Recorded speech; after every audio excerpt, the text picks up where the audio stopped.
Of करके update करो, delete करके। एक ट्यूब है, इसमें लिक्विड डाला हुआ है और इसका एसएचएम का टाइम पीरियड निकालना है। लिक्विड का एसएचएम का टाइम पीरियड निकालना है। फ्लूइड मैकेनिक्स का सवाल है। इसमें इतना लिक्विड डाला हुआ है ट्यूब, इस लेवल में लिक्विड डाला हुआ है। शुरुआत इसका इंक्लिनेशन θ1 है, इसका इंक्लिनेशन θ2। डेंसिटी जो है इसका y है, रो है density. Find the time period of small oscillation. Area of cross section A ले ली, time period of small oscillation, small oscillation of liquid निकालो तो। Find the time period of small oscillation of liquid. Find the time period of small oscillation of liquid. इस तरह से tube में liquid डाला हुआ है, इसको ऑसिलेट कराना है। तो हाथ से इधर थोड़ा लिक्विड को दबा दीजिएगा, छोड़ दीजिएगा, ऐसा ऑसिलेशन शुरू हो जाएगा। अभी ये रेस्ट में है, तो हाइट जो है यहाँ से इसका सेम रहेगा। h हाइट है, लिक्विड कॉलम भरा हुआ है, हाइट भरा हुआ है h हाइट। अब इसको छोड़ दबा दीजिएगा तो इधर का लिक्विड नीचे आ जाएगा, इधर थोड़ा उठ जाएगा। छोड़ दीजिएगा तो फिर ये ऑसिलेट करने लगेगा। इस तरह से इसमें अभी लिक्विड भरा हुआ है ना। इसके ऑसिलेशन का टाइम पीरियड निकालना है। इसमें लिक्विड अभी भरा हुआ है, अब इसके ऑसिलेशन का टाइम पीरियड निकालना है। लिक्विड के ऑसिलेशन का टाइम पीरियड निकालो तो थोड़ा जल्दी से। कैसे निकालोगे? तो किसी भी साइड से, लेफ्ट या राइट साइड से लिक्विड को थोड़ा प्रेस कर दें। प्रेस करने से क्या होगा, ये जो है लिक्विड थोड़ा सा डिस्टेंस, यहाँ पे मान लो कि ये y1 डिस्टेंस दब गया, तो इधर उठ जाएगा उतना ही लिक्विड, ये उठ जाएगा इतना ही। इधर डिस्टेंस, इंक्लाइनेशन अलग है, दोनों तरफ सेम इंक्लाइनेशन नहीं है, तो ये अलग यहाँ पे उठ गया।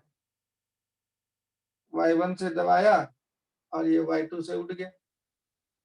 अब लिक्विड ऐसा हो जाएगा, सिचुएशन वहां तक खाली हो गया, नया सीन ऐसा बन जाए और ऐसा हो जाए। इस साइड को हम लोग S2 बोल देते हैं। ये दूरी y2 चला गया, लिक्विड अब इसमें चला आएगा और इतना लिक्विड घट जाएगा इधर से। ऐसा सीन हो गया, ओरिजिनल था यहाँ तक, उसको दबा दिया हम। तो ये एंगल θ2 है, तो ये S2 कितना हो जाएगा, ये θ2 है तो S2 हो जाएगा y2 sin θ2। और ये θ1 कितना हो जाएगा, यहाँ से ये h1 कितना आ जाएगा, हाइट h1 निकाल लेगा। इस दूरी को y1 बोल रहा है। ये थीटा ओरिएंटल से, तो ओरिएंटल से ये भी थीटा होगा, θ1। तो h1 को क्या बोलेगा, यहाँ y1 तिरछी लंबाई हो गई, ये cos थीटा, वो sin थीटा, h1 हो जाएगा y1 sin θ1, y1 sin θ1 है ना। तो अब जो है कि तुम इसको ऑसिलेट कराओ। अब प्रेशर यहाँ पे आया था हाथ से, तो प्रेशर यहाँ का अलग हो गया। मान लेते हैं प्रेशर P1 और यहाँ पे प्रेशर P2, तो फिर ये वापस आएगा, लिक्विड क्या होगा, वापस आएगा उधर से नीचे।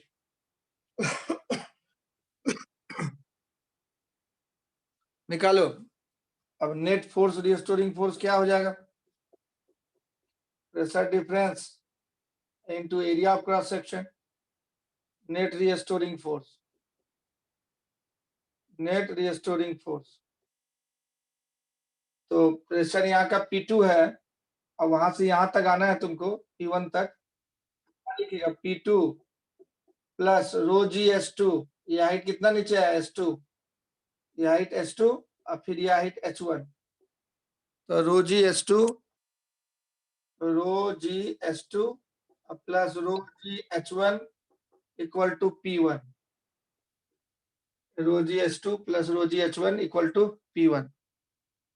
तब तो P2 माइनस P1 हो गया minus rho g S2 plus H1, minus rho g S2 plus H1, यहाँ पे डाल देंगे minus rho g S2 plus H1 into A. अब H1 S2 का वैल्यू डाल दो, ये इंक्लिनेशन अलग अलग था तो हाइट अलग अलग हुआ। अब लिक्विड को जितना लेंथ यहाँ दबाओगे उतना ही लेंथ इधर जाएगा, तो y1 y2 तुम्हारा जो है सेम हो जाएगा, तो y1 y2 को y बोल देंगे। लिक्विड को x लेंथ दबाए तो x लेंथ ऊपर भागेगा, इंक्लिनेशन अलग अलग है इसलिए हाइट अलग अलग, तो हम लोग y1 बराबर y2 इक्वल टू y बोलेंगे। तो यहाँ पे डाल देते हैं वैल्यू माइनस रो जी, ये हो गया y sine theta 1 plus y sine theta 2 और इंटू एरिया, तो y कॉमन होके बाहर चला जाए, sine theta 1 plus sine theta 2 into Y. Inclination अलग अलग है तो हाइट अलग अलग होगा, ये डिस्टेंस जितना दबाओगे ये डिस्टेंस उतना ही भागे। तो पहले मान लिया y1 दबाया y2 दबाया, तो तुमको ये मालूम होना चाहिए y1 y2 सेम हो और h1 h2 अलग हो जाए, ओके इंक्लाइनेशन अलग है। तो यही हो गया k की तरह, k इक्विवेलेंट की तरह यही हो गया, net force equal to minus k equivalent into y। तो टाइम पीरियड ये f equal to kx type का आ गया, वेयर k इक्विवेलेंट की जगह पे कितना आ जाएगा, rho g A sine theta 1 plus sine theta 2। तो इस तरह का फोर्स रहता है तो टाइम पीरियड को क्या बोलते हो, T equal to 2 pi root m by k बोलते हैं। तो mass of liquid by k equivalent 2 pi root m by k equivalent का वैल्यू इतना डाल देंगे, rho g A sine theta 1 plus sine theta 1 plus sine theta, m क्या हो गया, मास ऑफ द लिक्विड पर जो ऑसिलेट कर रहा था। फिर से एक बार बताते हैं, पहले यहां तक लिक्विड भरा हुआ था, यहां से लेके यहां तक दोनों सेम लेवल पे था, देखो यहां से यहां तक h हाइट मान लेते हैं, h हाइट पे था। अब इसको ऑसिलेट कराना है तुमको, तो तुम अपने हाथ से इसको दबा दिया, ये जितना डिस्टेंस इधर दबेगा उतना ही डिस्टेंस ऊपर जाएगा। डायरेक्टली y भी बोल सकते हो इसको, तुम y1 y2 नहीं बोलना चाहते, बाद में हम बताए y1 y2 सेम, इसको y भी लिख सकते हो डायरेक्टली। तो y डिस्टेंस दबा दिए, अब लिक्विड ऐसा हो गया और इधर से ऊपर चढ़ गया, ऐसा हो गया, y डिस्टेंस ऊपर चढ़ गया, इस तरह का हो गया। तो ये एंगल थीटा 2 था, तो ये भी थीटा 2, ये हाइट कितना हुआ, कितना हाइट ऊपर चढ़ा, ये हाइट ऊपर चढ़ा y साइन थीटा 2, ये कितना हाइट नीचे गिरा, y साइन थीटा 1, ये एंगल थीटा 1 है, ये दूरी y माने है, तो y साइन थीटा 1 को ये बोलेंगे। तो ये हाइट हो गया y साइन थीटा 1, ये हो गया y साइन थीटा 2। अब छोड़ दोगे, ये दबाए थे तो जो दबाने वाला फोर्स है हटा दिया हाथ, तो यहाँ पे प्रेशर अब मान लिया P1, यहाँ पे मान लिया P2 हो गया, पहले एटमॉस्फेरिक था नहीं दबाए थे तो अब दबा दिए हैं, तो अब छोड़ देंगे तो इसी फोर्स के चलते रिस्टोर होगा। तो P2 प्लस डेंसिटी हाइट हम लोग लेते हैं, यहाँ तक आना है, कितना हाइट नीचे आया H2 plus H1, P2 plus rho g H2 plus rho g H1, नीचे आने पे हाइट प्रेशर बढ़ता है इक्वल टू P1। तो P2 माइनस P1 अपने आप तुम्हारा आ गया इतना, यहाँ पे रख दिए, H का वैल्यू रख दिए y sine theta 1 y sine theta 2, तो ये k की तरह हो गया, कांस्टेंट की तरह, F equal to minus kx जैसे होता था स्प्रिंग फोर्स, उस तरह का फॉर्मूला आ गया। ये k इक्विवेलेंट इस बॉक्स वाला चीज होगी। तो टाइम पीरियड क्या होता है, 2 pi root m by k, इस तरह का इक्वेशन आता है। तो m क्या हो गया, यही लिक्विड जो जितना था उतने लिक्विड का मास, ठीक है। तो m को लिख सकते हो तुम चाहो तो, m अगर ये तिरछा लंबाई शुरू में दिया रहता है L1 तो लिख सकता है, h दिया है तो h के टर्म में लिख सकता है, h दिया हुआ है तो ये तिरछा लंबाई निकाल लेगा, area of cross section into length, volume into density, इधर का मास निकाल लेगा और जोड़ देगा तो टोटल मास आ जाएगा लिक्विड का। तो यही फॉर्मूला हो गया टाइम पीरियड का ऊपर में जो लिखा हुआ, ये वाला। समझ पाया? लिक्विड जो ऑसिलेट कर रहा है, time period of small oscillation का।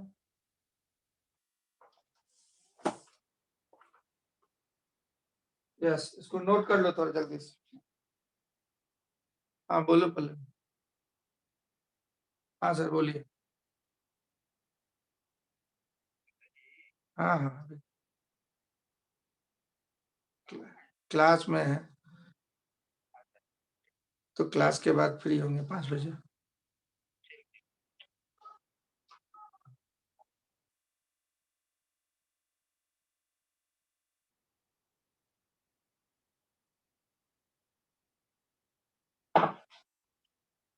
तो time period of small oscillation इतना आ गया इस तरह के। यूट्यूब दे देगा कॉलम, तो अपने से बना के देखो, जिसका छूट गया। अभी देखो दूसरा क्वेश्चन दे रहा है इसी टाइप का, इसमें जो कंसेप्ट होगा वही कंसेप्ट उसमें लगे। मान लो ऐसे यूट्यूब दे दिया है, तो हम लोग अपने ही फॉर्मूला में डाल देंगे थीटा 190 डिग्री और थीटा 290, इसमें तो आ जाएगा आंसर। या नहीं तो तुम फ्रेश बना के दिखाओ, फ्रेश बना के दिखाओ। शुरू में लिक्विड इतना भरा हुआ है, शुरू में लिक्विड इतना भरा हुआ है, शुरू में लिक्विड इतना भरा हुआ है। अब find the time period of small oscillation, find the time period of small oscillation, time period of small oscillation, ये निकालना। डेंसिटी रो है, हाइट h है, area of cross section a दिया हुआ है। इस लिक्विड का मास तुम निकाल सकता है अपने से, डेंसिटी हाइट दिया हुआ, एरिया दिया हुआ, तो मास निकाल सकते। बना दो इसको फंडामेंटल तरीके से, बेसिक से। तो क्या बोलेगा, पहले इस लिक्विड को दबा देगा, उस लिक्विड को दबा दिए, जितना ये लेंथ दबाया तुम नीचे y लेंथ, उतना ही लेंथ लिक्विड दबता नहीं है, इतना ऊपर चला जाए। ये दबा देगा तो लिक्विड इतना लेंथ ऊपर चला जाए, ये दबा देगा तो उतना लेंथ लिक्विड ऊपर चला जाए।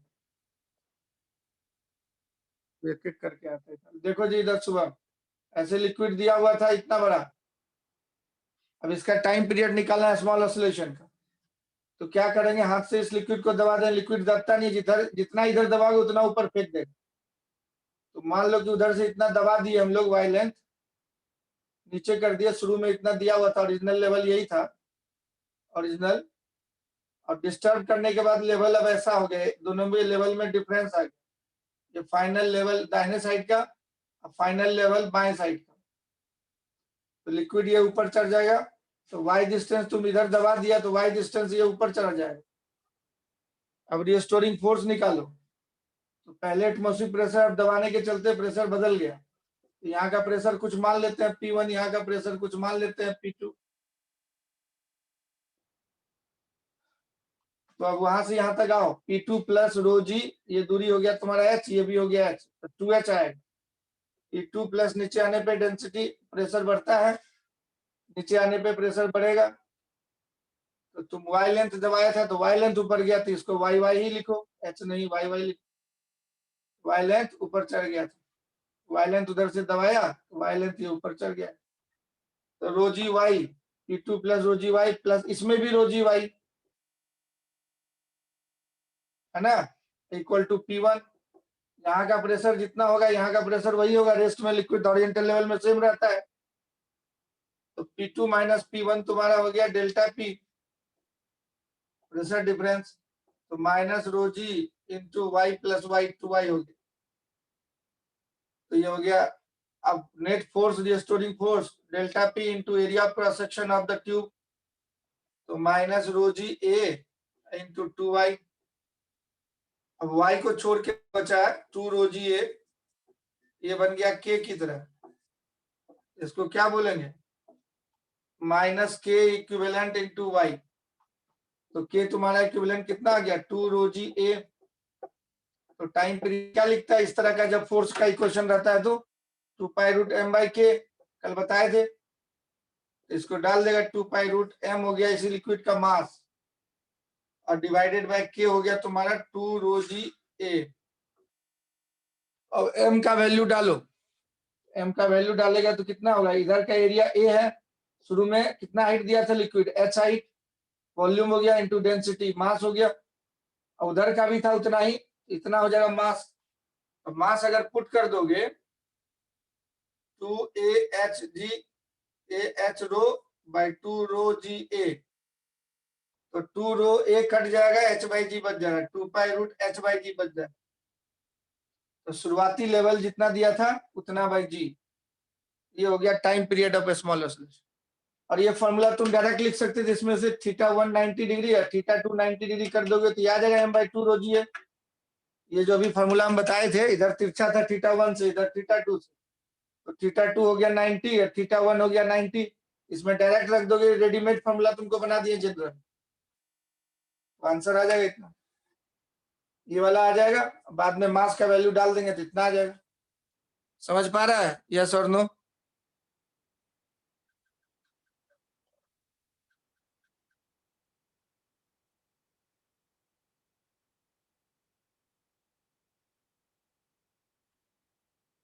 लेट, उसमें एक लाइन लिख देगा, let left side liquid is placed, left side liquid is pressed by y,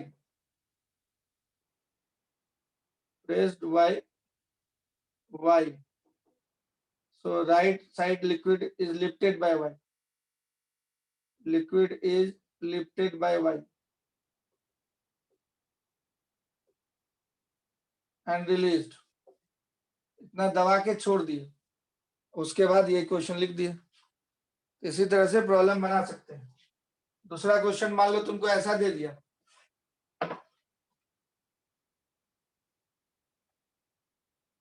मान लो एक तरफ इंक्लाइन कर दिए और एक तरफ सीधा कर दिए, तो जिसका छूट भी गया वो फिर से देख लेगा, ये उसी टाइप का कंसेप्ट लगेगा इसमें भी।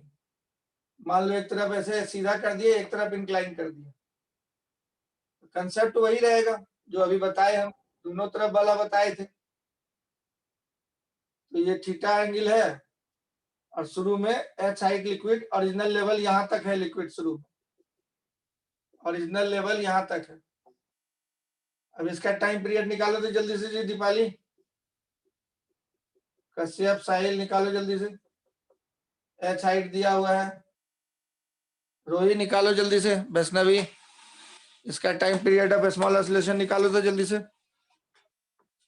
फाइंड द डेंसिटी रो दिया हुआ है, एरिया ऑफ क्रॉस सेक्शन ए दिया हुआ है, एरिया ऑफ क्रॉस सेक्शन ए दिया हुआ है ट्यूब का, निकालो तो इसका time period of small oscillation,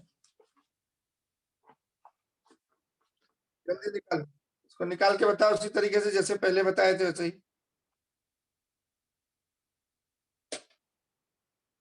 जल्दी से बना के दिखाओ हमको कितना आएगा।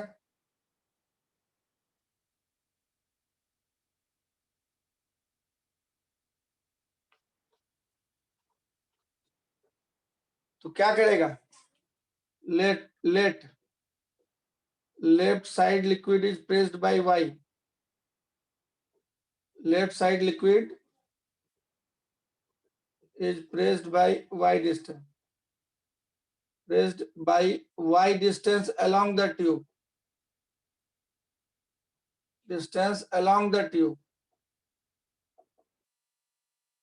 then right side liquid will be lifted by y, lifted up by y, वो भी y से चला जाएगा, हाँ, two pi root m sine theta plus 1 होगा, साइन थीटा नहीं आया खाली, हाँ ये सागर ठीक लिखा है, साहिल तुम्हारा गलत हो गया।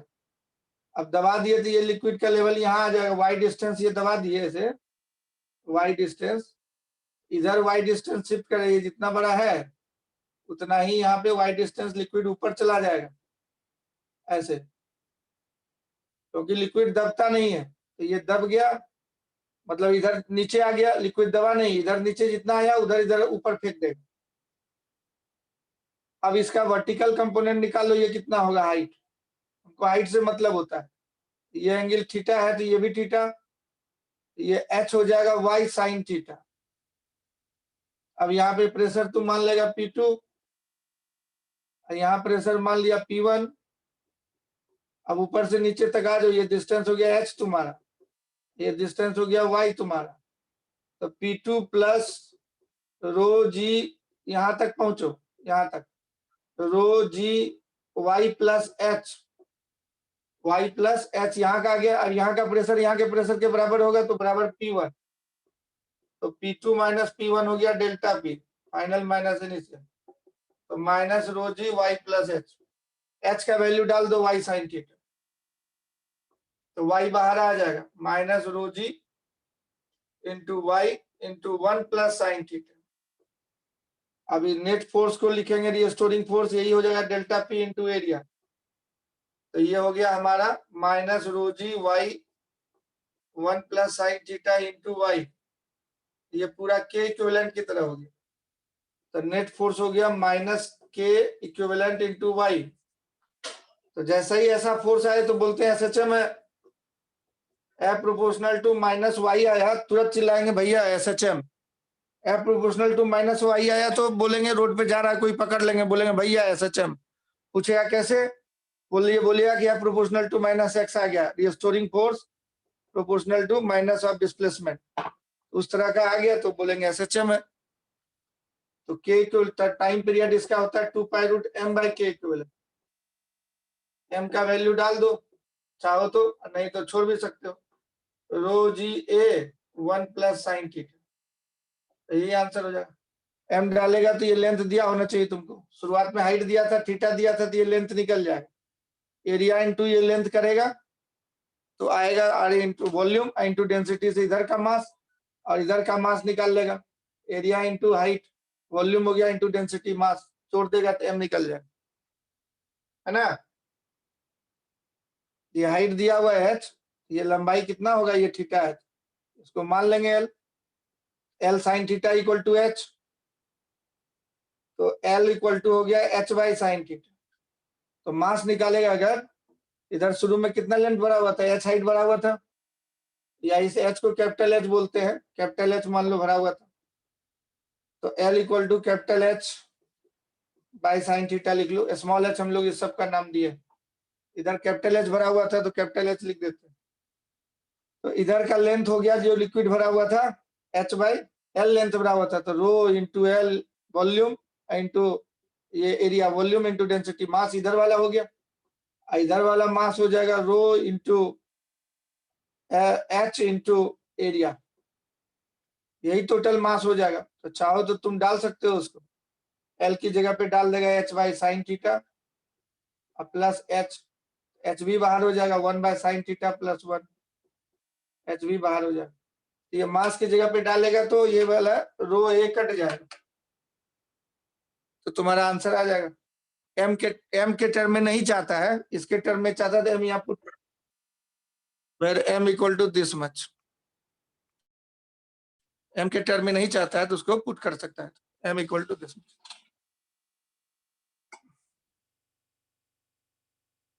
समझ में आ रहा है, यस और नो।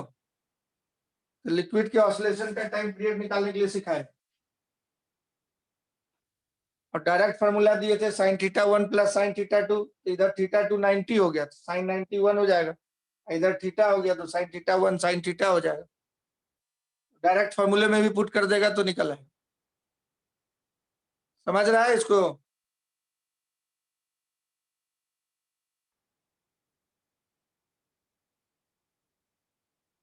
वैष्णवी समझ रही है, Rohi, Angel, Sneha,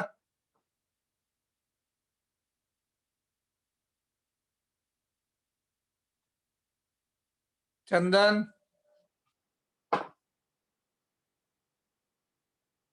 yes yes. Time period of small एस्लम निकालने के लिए रिस्टोरिंग फोर्स देखा जाता है, रिस्टोरिंग फोर्स कितना है, रिस्टोरिंग फोर्स कितना है वो देखा जाता है time period of small oscillation निकालने। What is the restoring force, जो फोर्स एक बार डिस्टर्ब कर देते हैं और वापस आने के लिए कितना फोर्स चाहिए, उसको रिस्टोरिंग फोर्स बोलते हैं। गैस में भी तुम बना सकते हो, गैस के लिए अगर बनाना है तो मान लो कि एक पिस्टन है, मतलब सिलेंडर है और उसके ऊपर पिस्टन लगा हुआ है, यहाँ पे एक पिस्टन लगा हुआ है ऐसे, इस पिस्टन का मास m दिया हुआ है पूरा पिस्टन। गैस वाला का ऑसिलेशन निकालना है तुमको। अगर सॉलिड का तुम देखा था, लिक्विड का दिखाए, गैस अगर भरा हुआ है इसमें, ये गैस है। शुरुआत में पिस्टन को हाथ से पकड़े हुए थे, है ना। पिस्टन का मास m है, एरिया a है, और गैस का डेंसिटी रो है। Time period of small oscillation निकालना है। Find the time period of small oscillation. Find the time period of small oscillation. कैसे निकालेगा इसका? स्मॉल ऑसिलेशन ऑफ पिस्टन निकालना है तुमको। तो इलास्टिक गैस है ये, गैस को इलास्टिक मान के करेंगे तभी ऑसिलेशन होगा। तो पिस्टन को दबा के थोड़ा छोड़ दिए तो ये जो है अप डाउन करने लगेगा, प्रेशर बढ़ जाएगा। छोड़ देंगे तो फिर प्रेशर मारेगा ऊपर। तो इक्विलिब्रियम पोजीशन में क्या बोलेगा तुम? इक्विलिब्रियम पोजीशन में तो यहाँ पे प्रेशर एटमॉस्फेरिक है, पी नॉट बोले उसको। यहाँ पे प्रेशर पी है, साथ में पिस्टन का वेट mg काम करेगा। तो प्रेशर इंटू एरिया को बोलेंगे फोर्स, प्रेशर इंटू एरिया को बोलेंगे फोर्स। mg नीचे लग रहा है, पी नॉट ए नीचे लग रहा है, mg नीचे, पी नॉट ए नीचे लग रहा है एटमॉस्फेरिक प्रेशर के चलते, और पीए जो गैस मार रहा है धक्का वो ऊपर लग रहा है। तो बैलेंस करो इसको एट इक्विलिब्रियम में। एट इक्विलिब्रियम में तुमको क्या मिलेगा? पी ए ऊपर वाला force equal to mg plus P naught A, यही मिलेगा। तो P equal to mg by A plus P naught, इतना प्रेशर है, ये दब के रहेगा ऐसे इक्विलिब्रियम पोजीशन में। इसके बाद थोड़ा पिस्टन को और दबा दिया तुम जबरदस्ती। अभी इक्विलिब्रियम पोजीशन में ये सिचुएशन है, तो यहाँ का प्रेशर P है। अब इसको क्या किया कि दबा दिया थोड़ा, तो दबा दोगे फिर तो ये एट इक्विलिब्रियम का ये कंडीशन हो गया। अब इसी को दबा दोगे थोड़ा तुम, तो गैस जो है एक्स्ट्रा प्रेशर उसमें आ जाए। ऊपर से फोर्स लग के दबा दिया, पिस्टन शुरू में यहाँ था, पिस्टन शुरू में यहाँ था, अब आ जाएगा यहाँ पे और छोड़ देगा। इस तरह का पिस्टन अब आ गया सिचुएशन, पहले यहाँ था। तो मान लो कि वाई लेंथ तुम कंप्रेस कर दिया and released, let piston is released. Volume शुरू का V नॉट था, piston is released, piston is compressed by distance y and released, compressed या pushed down, piston is pushed down बोले, pushed down by y and released। तो y distance कम कीजिए, दबा दीजिए तो वॉल्यूम इसका बदल जाएगा।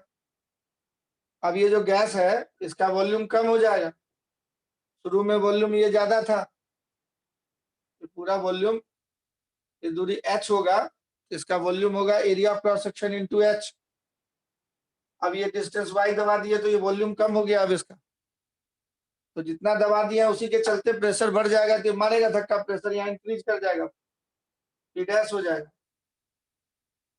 है ना। तो इसी डायरेक्शन में हम लोग एक्सेलरेशन ये मान लेते हैं, एक्चुअली भागेगा ऊपर। तो नेट फोर्स आप लिखिएगा ma इक्वल टू, तो नया प्रेशर हो गया माइनस p इंटू एरिया, ये प्रेशर डिफरेंस इंटू एरिया बोलिएगा। ये तो प्रेशर ऊपर की तरफ लग रहा है, ये उल्टा है इसलिए माइनस लगा देते हैं, यही, या नेट फोर्स इसको लिख लो, नेट रीस्टोरिंग फोर्स,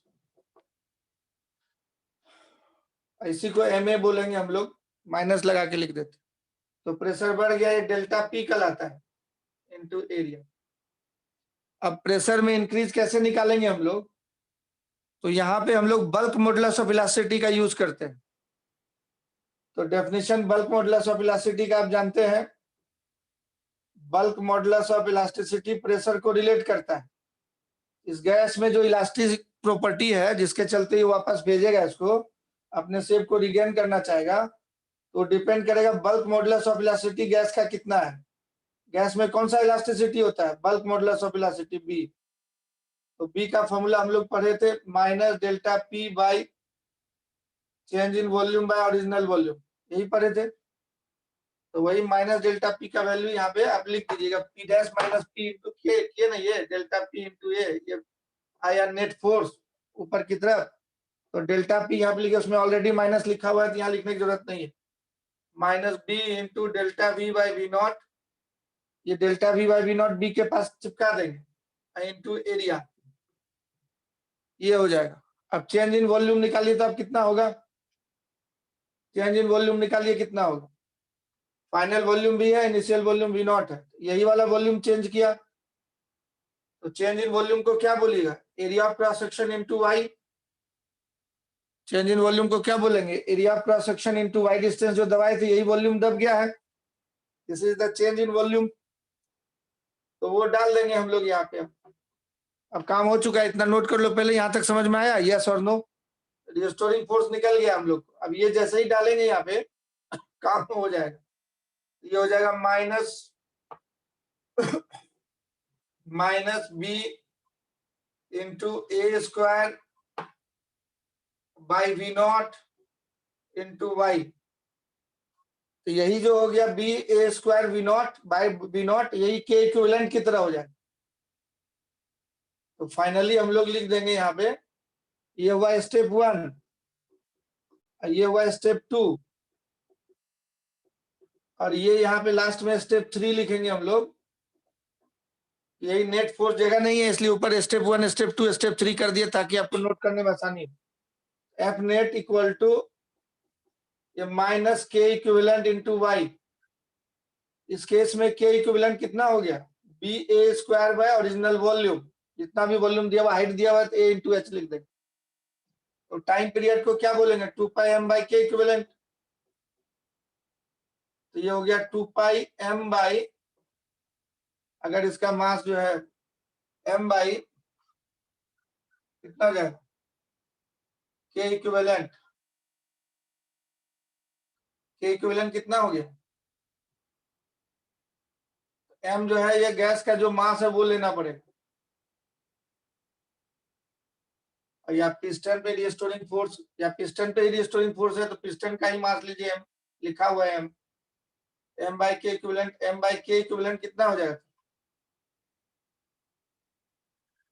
के इक्विवेलेंट ये निकाले ना भी, B A square by V naught, V naught ऊपर चला गया, यही आंसर हो जाएगा। यहाँ दबाने से फोर्स प्रेशर बढ़ गया था पिस्टन पे, यहाँ देखिए ये नया सिचुएशन, पिस्टन का प्रेशर फोर्स बढ़ गया तो पिस्टन जो एम मास का है भागेगा ऊपर, तो पिस्टन ऑसिलेट करे। यहाँ पे ओरिजिनल था, ये ओरिजिनल है, और दबा दिए वाई डिस्टेंस तो प्रेशर बढ़ गया। यहाँ पे प्रेशर पी था, यहाँ पे हर जगह प्रेशर कितना लग रहा था? पी। तो वही पी इंटू एरिया को फोर्स दिखाएं इधर, चारों तरफ लगेगा, तो ये टाइम पीरियड हो जाएगा। समझ में आया? तो गैस का टाइम पीरियड निकालने के लिए bulk modulus of elasticity involve करें, उससे चेंज इन प्रेशर आ जाएगा।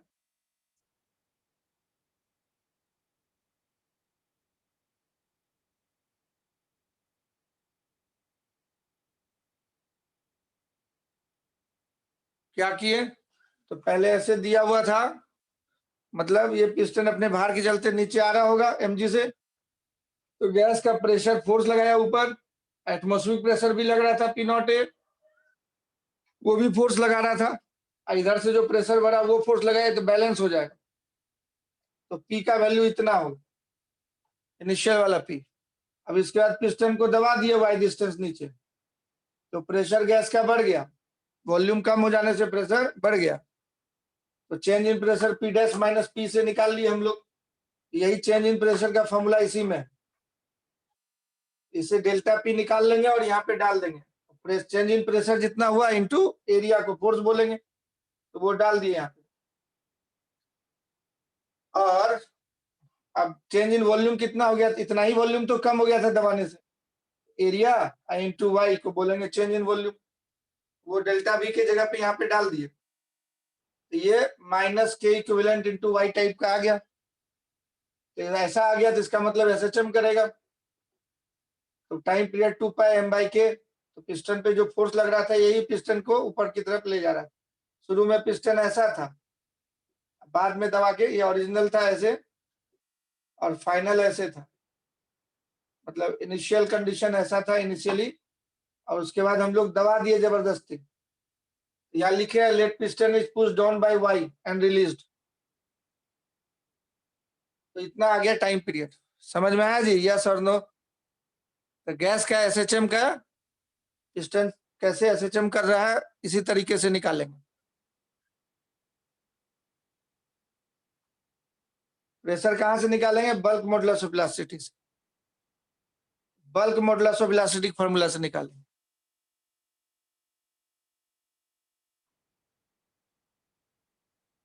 पूछ रहे हैं समझ में आया? इसको रहने दें कि मिटाएं? नहीं समझ में आया तो बोलो, फिर से बताएंगे। पढ़ा हुआ 1 घंटा से।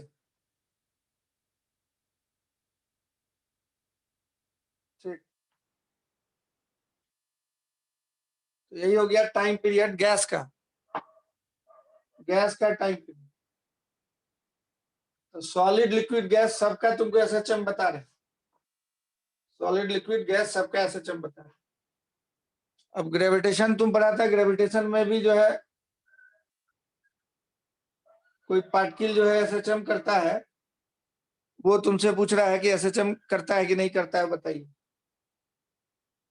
तो तुम पहले जरा देखो, ये जब सॉलिड होता है, सॉलिड मास है कोई, तरबूजा है मान लो, इसका मास m है, तरबूजा में भी टनल बना देगा तो x डिस्टेंस पे ग्रेविटेशनल फील्ड ऑफ अट्रैक्शन का फॉर्मूला हम बताए थे।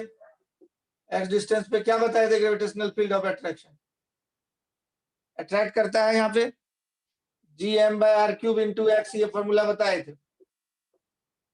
है ना। ग्रेविटेशनल फील्ड ऑफ अट्रैक्शन अंदर में x दूरी पे ये होता है, सरफेस पे कितने से अट्रैक्ट करता था? ये इनसाइड पॉइंट पे ग्रेविटेशनल फील्ड ऑफ अट्रैक्शन का ये फॉर्मूला होता है, ग्रेविटेशन चैप्टर में डिराइव करवाए थे तुमको कॉस्मोस से। और सरफेस पे जो होता है gm/r³ इंटू अंदर की तरफ होगा r, तो x की जगह रख देगा तो gm/r² हो जाएगा। r³ से r कट जाएगा, x बराबर r कर दिया, r रेडियस। और बाहर में क्या होता था अट्रैक्शन? y दूरी पे, यहाँ पे स्ट्रेंथ क्या होता है आउटसाइड पॉइंट पे, तो gm/y² हो जाता है। ये 3 फॉर्मूला होता है, इस फॉर्मूले को याद करना पड़ेगा। Gravitational field strength, gravitational field strength due to solid sphere of mass m। कोई भी सॉलिड स्फीयर है उसका मास m है, तो ग्रेविटेशनल फील्ड स्ट्रेंथ का ये फॉर्मूला होता है, ये जानता है तुम।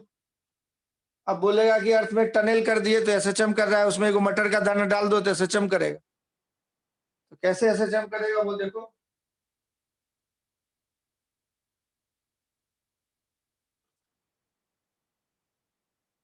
लिख लिया? ये बात याद कराए तुमको, समझ में आया? ये पढ़े हुए था तुम? यस। तो अब तुमको बोल देगा एसएचएम, इसमें भी डाल देगा एसएचएम, इसमें भी था वहां सवाल में एसएचएम का सवाल, जिसको हम लोग छोड़ दिए थे ग्रेविटेशन में। तो अब तुम बना सकता है उसको। ये अर्थ है, अब मान लो इसमें टनल कर दिए से डायमीटर के लॉन्ग, ये सेंटर है। अब यहाँ पे एक पार्टिकल छोड़ दोगे तुम, तो क्या करेगा? अर्थ अट्रैक्ट करेगा, अट्रैक्ट करे तो वेलोसिटी बढ़ेगा, बढ़ा बढ़ा बढ़ा बढ़ा बढ़ा, यहाँ पे मैक्सिमम वेलोसिटी आ जाएगा, तो ये मैक्सिमम वेलोसिटी चलते बाहर निकल जाए। जैसे ही इधर आया अर्थ फिर उल्टा खींचना शुरू कर देगा। इसको कौन खींच रहा था? अर्थ अट्रैक्ट कर रहा था। अट्रैक्ट करा तो दंदनाते हुए वेलोसिटी बढ़ते हुए यहाँ मैक्सिमम वेलोसिटी हो गया, फिर नीचे चला गया। नीचे चला गया तो फिर अर्थ फिर खींचने लगा ऊपर इसको वापस, है ना, फिर वापस खींचने लगा। तो इसका वेलोसिटी फिर कम होते होते होते होते जहां से छोड़ा था तुम, एक्स डिस्टेंस छोड़ा था, एक्स डिस्टेंस जाकर के फिर 0 हो जाए। अब फिर यही फोर्स के चलते ये वापस जाएगा, फिर वहां जाएगा, फिर इधर आएगा नीचे, इस तरह से ऑसिलेट करते रहे। तो oscillation of A particle of mass m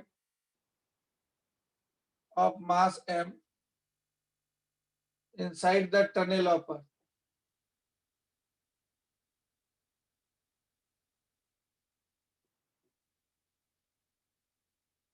तो मान लिया x डिस्टेंस से पार्टिकल को रिलीज कर दिया, तो उसमें फोर्स ऑफ अट्रैक्शन कितना लगेगा? Net restoring force, x distance ले जाके छोड़ दिया, तो नेट रिस्टोरिंग फोर्स इधर से x डिस्टेंस ले गया और छोड़ दिया, तो नेट रिस्टोरिंग फोर्स कितना हो जाएगा?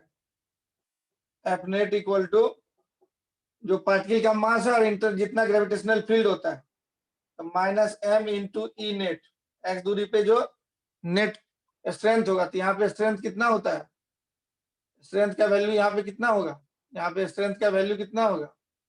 ई नेट का वैल्यू तो G M by R cube into X, तो वो डाल देंगे यहाँ पे, minus G M M by R cube into x हो जाएगा। तो यही हो गया तुम्हारा के इक्विवेलेंट इंटू एक्स। तो टाइम पीरियड कितना हो जाएगा? 2 पाई रूट एम बाय जो पार्टिकल पे फोर्स लग रहा था उसका मास बाय के इक्विवेलेंट, तो 2 pi root M by K equivalent. K equivalent कितना हो गया? G M M by R cube. K equivalent कितना आ गया था यहाँ पे?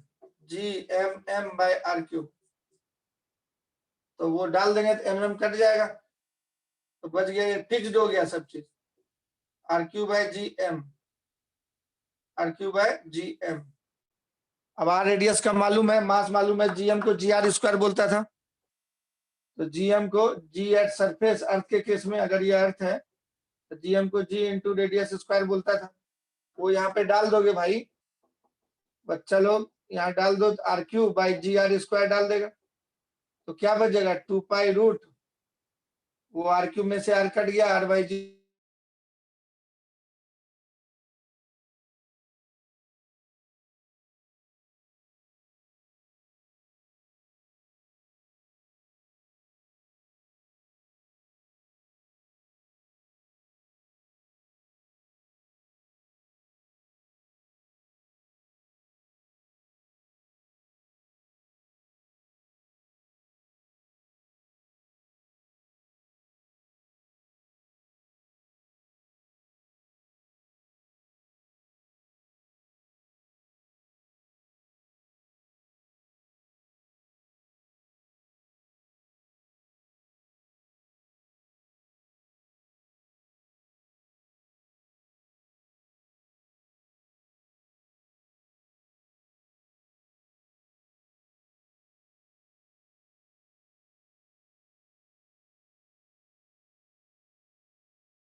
इसको डिवाइड करो ना जी,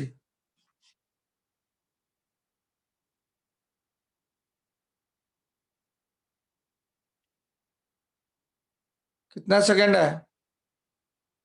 डिवाइड बाय 60 करो।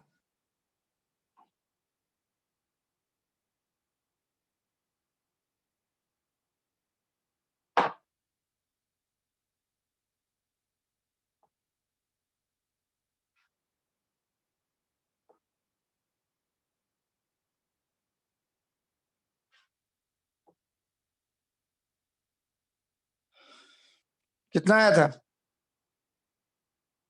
डिवाइड करने के बाद एसएचएम एनर्जी मेथड से भी निकाल सकता है। एनर्जी मेथड देखो, जैसे ये स्प्रिंग है और ये ब्लॉक है, to find time period by energy method.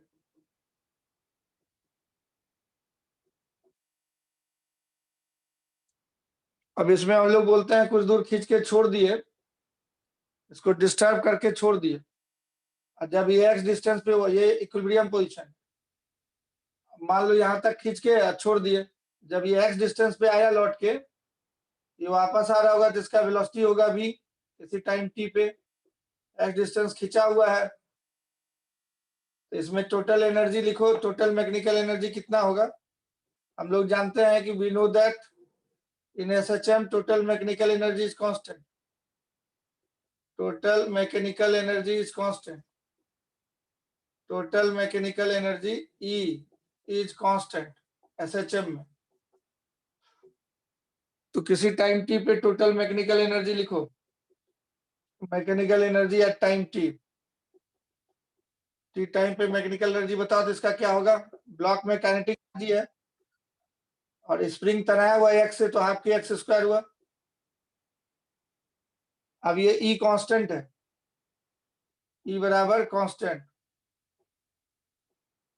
तो differentiating both sides with respect to time, differentiating both sides with respect to time, time के रेस्पेक्ट में डिफरेंशिएट करो, तो डी बाई डी टी मतलब जीरो हो जाएगा, E कांस्टेंट है, बराबर half m D by D T of V square plus half K D by D T of X square, तो D by D T zero हो गया, half m v square का differential 2b into d b by D t acceleration हो जाए, plus half के x square का 2x into d x by D t velocity हो जाए। अब dx बाई डी टी को तुम वेलोसिटी बोलता है इंस्टेंटेनियस, और dv बाई डी टी को इंस्टेंटेनियस एक्सलेशन बोलता है।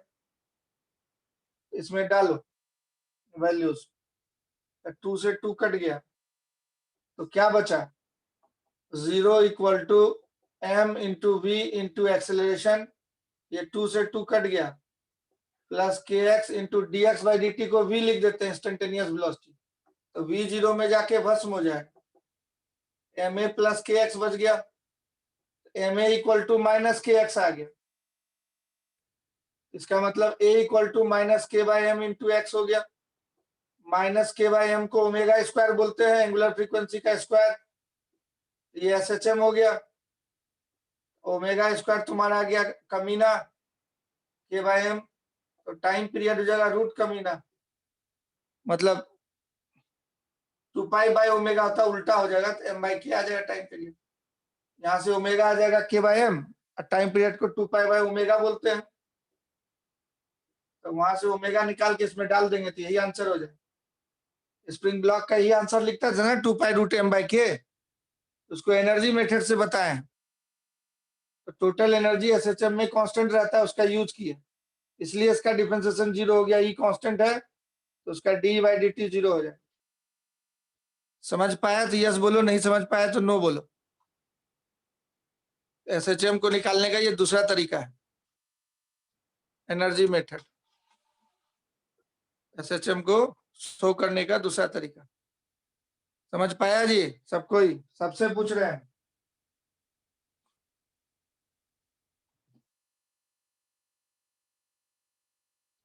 यस, तो दूसरा मान लो कि एक स्फीयर को बांध देते हैं स्प्रिंग से, और क्वेश्चन में दिया है कि वो स्लिप नहीं कर रहा है जमीन पे, उसका टाइम पीरियड ऑफ एसएचएम पूछ रहा है। मान लो एक स्फीयर यहाँ पे हुक से बांध दी स्प्रिंग से, ये एक स्प्रिंग है, स्प्रिंग से एक स्फीयर यहाँ सेंटर से बांध दिया, स्फीयर का सॉलिड स्फीयर, इसका मास m है, रेडियस r है, और जमीन पे है, और ये स्प्रिंग कांस्टेंट क्या है। यहाँ पे assume no slip at the point of contact, no slip at the point of contact, at the point of contact. Find the time period of a small oscillation. Small oscillation के लिए SHM show करेगा. So that this motion will represent simple harmonic motion, and then find the time period of a small oscillation.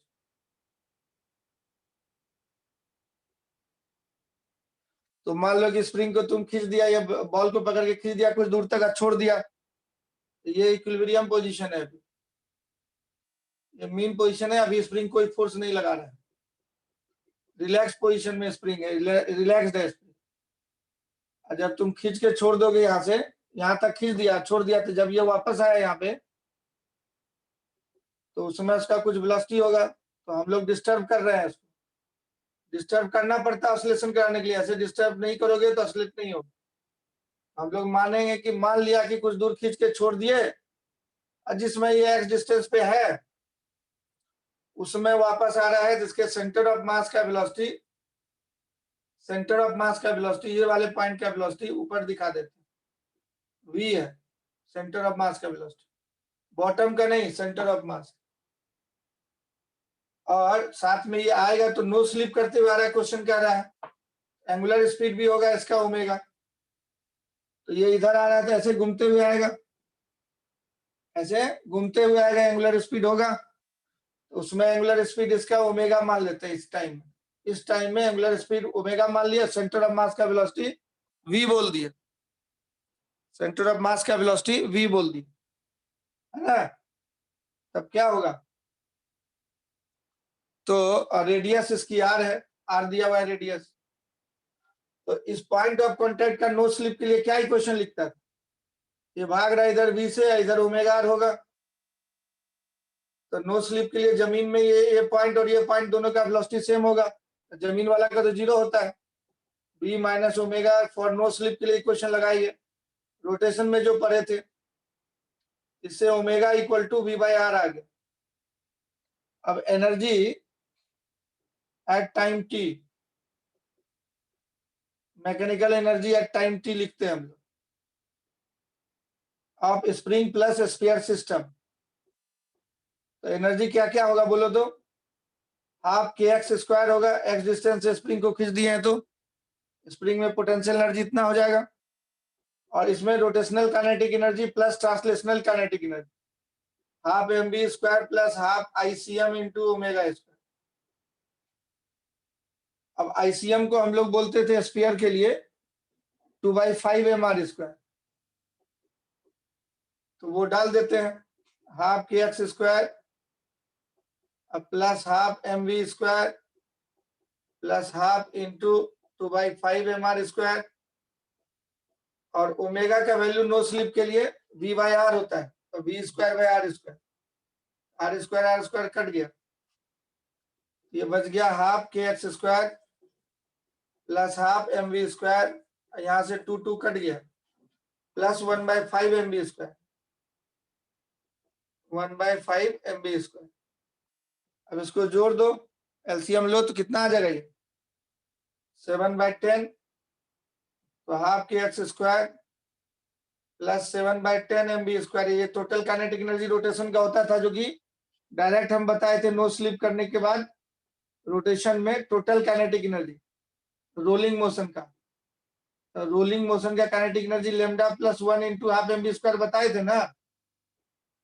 अब lambda होता है 2/5, 2/5 plus 1 7/5 into half, 7/10 m v square direct हो सकता है.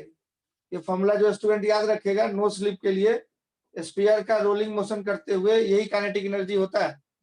मतलब इसमें दोनों इंक्लूडेड है, rotation plus translation. Rotation plus translation को रोलिंग बोलते हैं. तो स्फीयर के लिए ये लेमडा का वैल्यू हम लोग 2/5 लेते हैं, 2/5 mr स्क्वायर. तो 2/5 हो जाएगा स्फीयर के लिए. तो वो 7/10 हो जाएगा. वो डायरेक्ट लिख सकता था, वैसे नहीं तो यार तोड़ तोड़ के बताए. यहाँ टोटल जो है तो 7/10 आया ना, rotation plus translation, translation plus rotation. अब ये टोटल एनर्जी लिख दिया टी टाइम पे. इस टाइम पे टोटल एनर्जी इस सिस्टम का, स्प्रिंग तनाया हुआ है और स्फीयर जो है रोलिंग मोशन कर रहा है. तो नो स्लिप के लिए हम लोग इतना हो गया काइनेटिक एनर्जी. अब इसको डिफरेंशिएट कर दो, अपने आप एसएचएम का इक्वेशन आ जाएगा। ये टोटल एनर्जी लिख दिए, रोलिंग मोशन में पढ़ाए थे lambda plus 1/2 mv cm square. Sphere के लिए लैम्डा 2/5 होता है, 7/10 हाफ mv 7/10 mv स्क्वायर आ जाए। स्प्रिंग का हो गया हाफ के एक्स स्क्वायर, यहाँ से एक्स डिस्टेंस खींचा गया है और इसमें वेलोसिटी आ गया है, ट्रांसलेशन वाला और रोटेशन वाला दोनों के चलते काइनेटिक एनर्जी जोड़े तो 7/10 mv स्क्वायर। अब इसको डिफरेंशिएट कर दो, अपने आप एसएचएम का इक्वेशन बन जाएगा, क्योंकि हम लोग जानते हैं ई कांस्टेंट होता है। यहां तक समझा? कोई दिक्कत? इसको मिटाना होगा मेरे को, इसलिए पूछ रहे हैं। समझा? यस और नो? नोट कर लो, इसको नोट कर लो और इसको मिटाएंगे। रोलिंग मोशन कर रहा है तो रोटेशन प्लस ट्रांसलेशन दोनों मोशन डालें। अब टाइम पीरियड निकालो। अब differentiating both sides with respect to time, तो D by D T equal to half K into D by D T of X square plus 7/10 m into D by D T of V square. ऐसा हो जाएगा, D by D T of V square differentiate कर तो क्या हो गया, ये 0 हो गया। Half K into x square का 2x into d x by D t 7/10 m v square का 2b into d v by D t, ऐसा लिख दिए। अब डीवी बाई डी टी को आप क्या बोलिएगा, एक्सेलरेशन। तो ये 2 से 2 कट गया तो 0 इक्वल टू के एक्स और D x by D t को वेलोसिटी बोले। 2 से 5 कट जाएगा, ये 5 से 10 5 से कट जाएगा, 2 से 10 कट गया 5 m into v into d v by D t को एक्सेलरेशन, तो v कॉमन होके 0 में चला जाए तो बचेगा के एक्स प्लस 7/5 ma। तो के एक्स इक्वल टू हो गया, ये minus k x equal to हो गया 7/5 ma। तो a चला आया -5k/m इंटू एक्स, तो यही हो गया के इक्विवेलेंट की तरह, ओमेगा स्क्वायर की तरह हो गया। के इक्विवेलेंट तो एम ए वाला होता है, 5k/7 के इक्विवेलेंट हो गया। एम को उधर बोल दे ये फोर्स हो जाएगा, फोर्स इक्वल टू -5k/7 भी होगा, यहाँ से 5k/7 हो जाएगा। तो या नहीं तो आप इसको ओमेगा स्क्वायर बोलिए, ये हो गया ओमेगा स्क्वायर की तरह। तो ओमेगा स्क्वायर आपका निकल के आ गया, तब काम हो जाएगा सब। तो इससे ओमेगा निकल के आ जाएगा √5k/7m। तो टाइम पीरियड को 2π/ओमेगा बोलते हैं, ओमेगा उल्टा कर देंगे, 7m नीचे है तो ऊपर कर देंगे, 5k चलाएगा। तो यही हो गया time period of small oscillation. समझ में आई बात? यस और नो? समझ रहा है जी युवराज?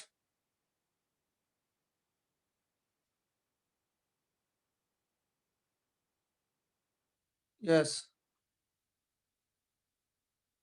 Time period of small oscillation. अब इसी में हम तुमको तुम्हारे लिए दे देते हैं,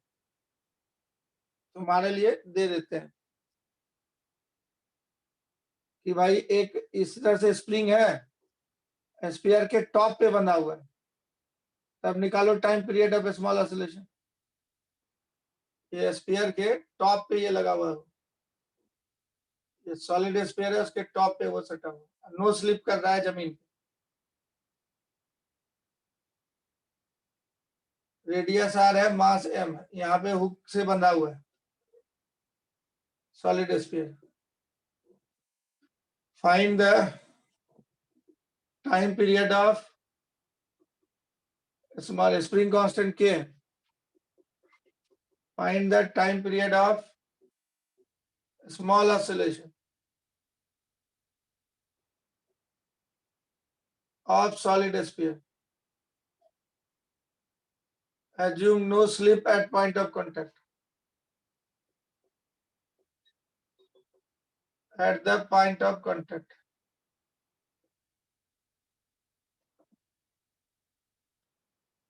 तो कैसे बनाएगा?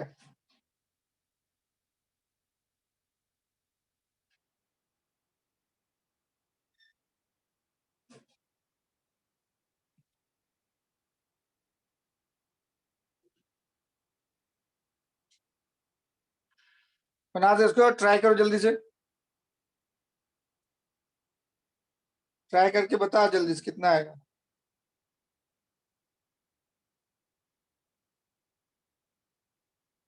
तो सीधे स्पेयर को खींच के छोड़ देगा कुछ देर तक, जब वापस आएगा ये, तो टॉप पॉइंट का डिस्प्लेसमेंट क्या होता है, ये स्फीयर होता है, इसका सेंटर का वेलोसिटी अगर v होता है, ये नाचते हुए आएगा तब नो स्लिप होगा। ये पॉइंट ऑफ कांटेक्ट पे हम लोग बोलते हैं ओमेगा आर इधर हो जाएगा और v इधर होगा, और यह टॉप पॉइंट पे बंधा हुआ है तो टॉप पॉइंट का v इधर हुआ, ओमेगा आर भी इधर ही हो जाएगा। तो अब यहाँ पे नो स्लिप के लिए हम लोग बोलते हैं ये पॉइंट ऑफ कांटेक्ट और इसका वेलोसिटी सेम होता है, तो जमीन का वेलोसिटी 0 और इसका हो गया v minus omega r, omega r को v बोलेंगे। ये जो टॉप पॉइंट है टीओपी टॉप पॉइंट, तो वेलोसिटी ऑफ टॉप पॉइंट हो जाएगा v plus omega r, omega r को v बोलेंगे तो ये 2v हो जाएगा, तो टॉप पॉइंट का वेलोसिटी 2v होगा। तो स्प्रिंग का डिस्प्लेसमेंट भी जो टॉप पॉइंट का सेंटर का अगर x हुआ डिस्प्लेसमेंट, तो टॉप पॉइंट का डिस्प्लेसमेंट सेंटर x से खींचाएगा तो वो 2x से खींचाएगा। तो स्प्रिंग से बंधा हुआ मान लिया कुछ दूर खींच के छोड़ दिया, जब वापस आ रहा था, कुछ दूर खींच दिए और वापस जब आ रहा था, तो ये टॉप पे बंधा हुआ है, तो सेंटर का वेलोसिटी अगर v मानेंगे तो ऊपर वाले का 2v, इसका डिस्प्लेसमेंट x हुआ, इसका डिस्प्लेसमेंट 2x लेना हो। तो अब एनर्जी लिखेंगे इसमें, तो हाफ k इंटू 2x का स्क्वायर करना हो, और रोटेशन के चलते इसका टोटल एनर्जी, तो 7/10 mv स्क्वायर हम लोग अभी पढ़े थे सॉलिड स्फीयर के लिए, अभी पढ़े थे हम लोग। रोलिंग मोशन हो रहा है no slip, rolling motion with no slip, अभी पढ़े थे ना हम लोग यही चीज, 7/10 mv स्क्वायर। खाली स्प्रिंग वाला में ऊपर में 2x टॉप में बंधा हुआ है, सेंटर में नहीं बंधा हुआ, सेंटर में बना होता है, सेंटर x जाता है तो बी एक्स। अब सेंटर का वेलोसिटी v होता है तो टॉप का वेलोसिटी 2v होता है, बॉटम का वेलोसिटी 0 होगा और सेंटर का वेलोसिटी v होगा, तो बॉटम का डिस्प्लेसमेंट 0, इसका डिस्प्लेसमेंट x, इसका 2x, इसलिए वो स्प्रिंग आप k इंटू 2x का स्क्वायर लिखे। समझ पा रहा है, यस और नो? ये जो अभी लिखे ये समझ पा रहा है, यस और नो?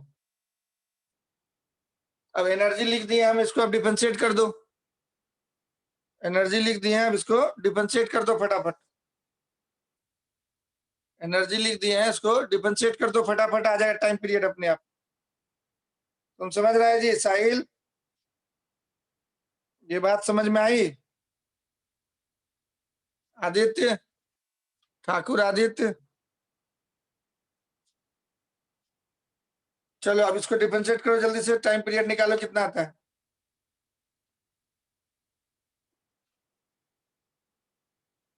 इसको डिफरेंशिएट करो, टाइम पीरियड निकालो कितना आता है जल्दी से।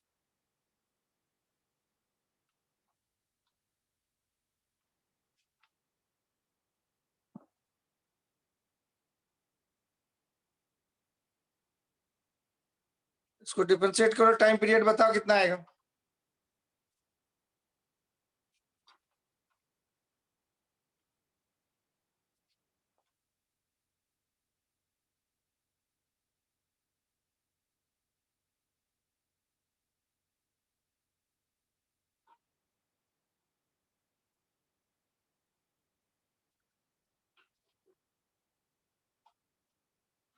तो डिफरेंशिएट कर देंगे, d/dt 0 हो जाएगा, डिफरेंशिएटिंग बोथ साइड्स, और ये हो जाएगा 4 में से 2 कट गया, 2k x स्क्वायर था, तो 2k x स्क्वायर का 2x dx/dt v, 7/10 m, और v स्क्वायर का हो गया 2v into dv/dt acceleration, v भी कॉमन होके 0 चला गया, तो -4kx इक्वल टू बच गया इधर तुम्हारा 7/5 ma, तो A इक्वल टू हो गया -5K/7 इंटू एक्स।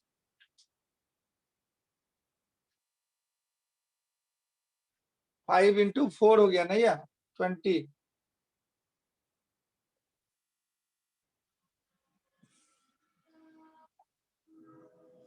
तो ओमेगा स्क्वायर हो गया 20K/7। ओमेगा स्क्वायर हो गया 20K/7। तो टाइम पीरियड हो गया 2π/ओमेगा। तो 2π√7/20K। एम भी होगा 7m होगा। तो 7m ऊपर चला गया। एक स्टूडेंट लिख के भेजा था, या देखे उसका? 2π√7m/10K।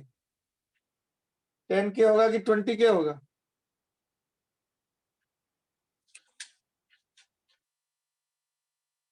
ये यहाँ पे 4 था ना, 4 से 2 कट गया, 2K(x²) बचा।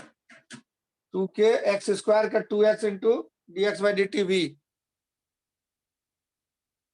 चेक करो, जो आंसर लिख के भेजा अभी वो चेक करेगा थोड़ा। यही स्फीयर के बदले डिस्क कर देंगे तब। सॉलिड स्फीयर के बदले डिस्क कर दिए तब। अब डिस्क का निकाल के बता तुम। सॉलिड स्फीयर के बदले डिस्क कर दिए तो निकाल के बता, डिस्क वाला कितना आएगा? तो डिस्क में एनर्जी टोटल क्या लिखेगा? हाफ K इंटू एक्स की जगह 2x लिखेगा, यहाँ टॉप पॉइंट का डिस्प्लेसमेंट 2x हो जाएगा। अब plus lambda plus 1 half mv² बोलता है रोलिंग मोशन। अब डिस्क के लिए लेमडा का वैल्यू हाफ लिखते हैं डिस्क के लिए, तो 3/4 mv² हो जाएगा वो। अब इसको डिफरेंशिएट कर दिया तो ये 0 हो गया, ये 2K बचा था। ये 4K(x²) 4 से 2 कट जाएगा, 2K(x²) x² का 2x into dx/dt plus 3/4 m into v² का 2v इंटू dv/dt। ऐसा हो, ये हो गया 4Kx इंटू v प्लस 3/2, 2 से कट जाएगा mv इंटू a। तो 3/2 ma v0 में चला गया, भस्म हो गया, -4Kx। ए बराबर हो गया -8/3 mk इंटू एक्स। तो ओमेगा स्क्वायर हो गया तुम्हारा 8K/3m। तो टाइम पीरियड हो गया 2π3m/8K। चेक कर लो, ये कैलकुलेशन सही है। तो यही हो गया टाइम पीरियड डिस्क का। इस तरह से तुम समझ रहा है कि कैसे करते हैं? समझ में आ रहा है जी? यस और no?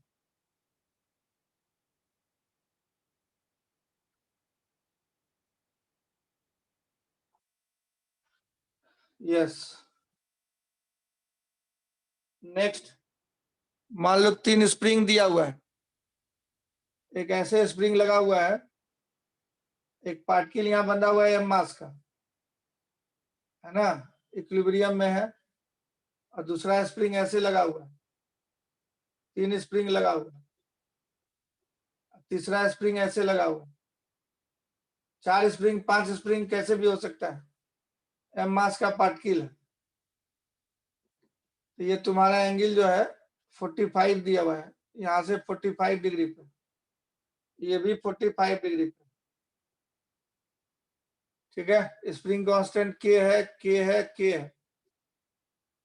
Find the time period of a small oscillation of particle of mass m. Find the time period of a small oscillation of the particle of mass m, of the particle of mass m. ये निकालना है। तो अब कैसे निकालेगा? तो पहले disturb करना पड़ेगा। तो हम लिख देते हैं, ये स्प्रिंग नंबर 1, ये 2, ये 3। if spring 1 is pulled along it and released. Spring 1 को पुल कर दिए, स्प्रिंग 1 को खींच दिए अपनी तरफ और छोड़ दिए। स्प्रिंग 1 को खींचेगा x डिस्टेंस से अगर तुम, तो ये देखो ये पॉइंट है यहाँ पे। अभी स्प्रिंग को खींच दिया, इसको 1 को खींच दिया, मान लो x डिस्टेंस नीचे, इधर दूसरा स्प्रिंग लगा हुआ था, इधर एक स्प्रिंग लगा हुआ था। ये स्प्रिंग x डिस्टेंस नीचे खींच देगा तो स्प्रिंग फोर्स इधर लगेगा, रिस्टोर करने के लिए पहला वाला लगाएगा। तो ये पॉइंट अगर x खिंचा जाता है तो ये पॉइंट कितना खिंचा है, तो यहाँ से x खींच करके और इधर की तरफ कंपोनेंट डाल दो, तो ये एंगल कितना हुआ वर्टिकल से, ये 45 था तुम्हारा, वर्टिकल से ये 45 है, तो इधर 45, इधर 45, इधर भी 45 है। अगर ये वाला पॉइंट x खिंचाता है, ये x खिंचाता है, तो इधर की तरफ 45 डिग्री पे कितना खिंचाएगा, ये नीचे कितना खिंचाएगा, ये वाला दूरी ये नीचे खिंचाएगा। अगर ऊपर वाले को x खींचे हो, यहाँ से x मान लो खींच दिए, तो इधर कितना खिंचाएगा, ये दोनों यहाँ से परपेंडिकुलर डाल दो, ये 45 था, ये x खिंचाया, इसको बोलेंगे x cos 45, इसको बोलेंगे x sin 45, x cos 45 ये भी हो जाए, है ना, cos 45, वर्टिकल से 45 इसको x खींच दिए, तो ये वाला पार्ट भी खिंचाया होगा, यहाँ तक आ गया होगा नीचे तक। तो वो वाला डिस्टेंस जो है हमारा, पहला वाला यहाँ से खींच दिया x, अब यहाँ स्प्रिंग जो लगा हुआ था, अब स्प्रिंग यहाँ आ जाएगा, ऐसे लगा हुआ था, अब इस तरह का हो जाएगा सीन। तो ये यहाँ से लगभग परपेंडिकुलर डाल दिए, चूंकि एंगल कम है, ये वाला दूरी बराबर बोलेंगे, और यही एक्स्ट्रा खींचा गया, तो ये नया जो खिंचाया उसको बोलेंगे हम लोग x cos 45। उसी तरह से ऐसे बंधा हुआ था स्प्रिंग पहले यहाँ, अब वहां से खिंचा के ऐसे आगे, ऐसे बंधा हुआ था, तो उस पॉइंट को x खींच दिए, तो ये स्प्रिंग अब ऐसा हो गया, यहाँ से परपेंडिकुलर डाल देंगे, तो परपेंडिकुलर डालेंगे तो वो बोलेंगे कि x cos 45 खिंचा गया। तो फाइनली क्या देखा तुम, ये समझ में आ रहा है, इस पॉइंट को x डिस्टेंस नीचे खींच दिए, तो ये वाला स्प्रिंग अब ऐसा बन गया, और ये वाला स्प्रिंग ऐसा था अब ऐसा बन गया, तो यहाँ से परपेंडिकुलर इस पे डाल दिए, तो ये लेंथ और ये लेंथ बराबर बोलेंगे, यही एक्स्ट्रा लेंथ हो, ये एंगल 45 था, ये x cos 45 खींचा जाए। समझ में आया कहानी, मतलब ये स्प्रिंग 2 का डिस्प्लेसमेंट हो गया y2 या x2, और ये x3 हो गया स्प्रिंग 3 का डिस्प्लेसमेंट, और ये x1 हो गया, x1 बराबर x बोले, पहले वाला स्प्रिंग को x खींचे, तो दूसरा और तीसरा x cos 45 से खींचा जाए। अब खींच करके छोड़ दोगे तो इसमें स्प्रिंग फोर्स लगेगा F1, और ये भी नीचे खींचा गया तो इसमें स्प्रिंग फोर्स लगेगा F2, इसमें स्प्रिंग फोर्स लगेगा F3। अलग फोटो बना के दिखा सकते हो तुम, क्वेश्चन में नहीं छेड़छाड़ करना है तो अलग फोटो बना के दिखा सकते हो। तुम दिखाओगे अब कि भाई ये वाला स्प्रिंग जो है जब खींच दिया गया है नीचे, पूरा फोटो बनाने का जरूरत नहीं है, टाइम लग जाएगा उसमें, तो ये जाएगा उधर ऊपर की तरफ F1, ये फिर वापस जाएगा, ये वापस जाएगा अपनी तरफ F3 F2, मतलब इस पार्टिकल पे भी 3 तरह का फोर्स लगेगा, है ना। तो कौन कौन सा फोर्स लगा उसको यहाँ बनाते हैं, F1 ऐसे वापस खींचने के लिए लगा, F2 इधर लगा, F3 इधर लगा, F2 और F3, अब ये 45 पे ही लग रहा है, तो इधर की तरफ कंपोनेंट F3 का बोलिए, सबको F1 की तरफ कर लीजिए वापस ले जाने के लिए। इस स्प्रिंग को आप खींचे थे नीचे और छोड़ दिए, तो सब वापस जो जाएगा F1 की तरफ, net restoring force towards F1, the net restoring force along F1, net restoring force along F1 is F net क्या बोलेगा, F1 प्लस F2 cos 45, ये एंगल 45 है, ये भी 45 है। F2 cos 45, F3 cos 45, F2 cos 45 plus F3 cos 45, ऐसा होगा। पहले बताओ F1 F2 सब कितना होगा? F1 को बोलेंगे माइनस के एक्स खींचे थे इसको बोलेंगे माइनस के x2, इसको बोलेंगे माइनस के x3। तो अब यहां से उठा के इधर आप लिखिए net force equal to net restoring force equal to F1 का वैल्यू माइनस के एक्स, फिर F2 माइनस के x2, F3 माइनस के x3, x1 को x बोले थे हम लोग। अब x2 कितना है हमारा? x cos 45 इंटू cos भी था ना इसमें, cos 45 था, F2 cos 45, F2 cos 45, इसमें भी F2 cos F3 cos 45, ये वाला यही वाला ले जाके वहां लिखे, यही वाला ले जाके वहां लिखे। F1 F2 का वैल्यू F3 का वैल्यू डाल दिए। अब x2 का पुट वैल्यू कीजिए, put x2 and x3 also, x2 और x3 भी पुट कीजिए। नेट फोर्स हो गया माइनस के एक्स, माइनस के x2 को बोला था x cos 45, तो ये हो जाएगा x cos स्क्वायर 45 डिग्री, हो जाएगा माइनस के x cos स्क्वायर 45 डिग्री। तो अब ये हो गया finally minus k x common हो जाएगा, तो 1 प्लस cos स्क्वायर 45 हाफ हो गया, ये भी cos स्क्वायर 45 हाफ हो गया, हाफ प्लस हाफ 1 प्लस 1 2 के एक्स हो गया। तो इसी को बोलेंगे minus K equivalent into x,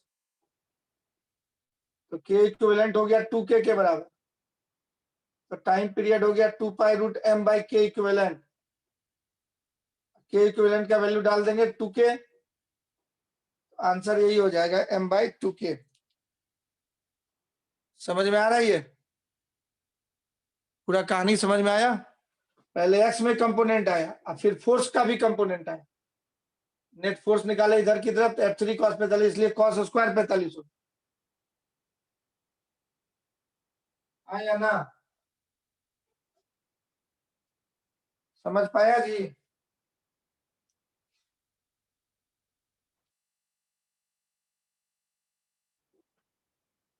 yes.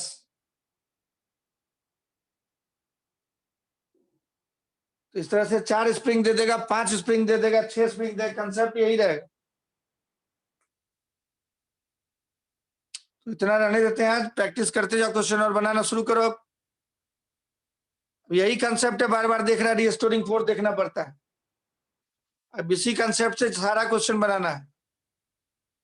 तुम अपना बना क्वेश्चन, 10 दिन बाद बनाएगा तो कोई फायदा नहीं होगा। बहुत क्वेश्चन हम बता दिए, हवा का बता दिए कि मतलब सॉलिड लिक्विड गैस तीनों का बता दिए, स्प्रिंग का बहुत सारा बताया है, तो सब बनाएगा, कल भी बताए थे। तो सब जगह हर चैप्टर में एसएचएम घुस सकता है, 12th क्लास में भी हर चैप्टर में रहेगा। तो कंसेप्ट यही रहेगा, इसी कंसेप्ट से सारे क्वेश्चन को बनाना है। तो अपने से भी बना थोड़ा।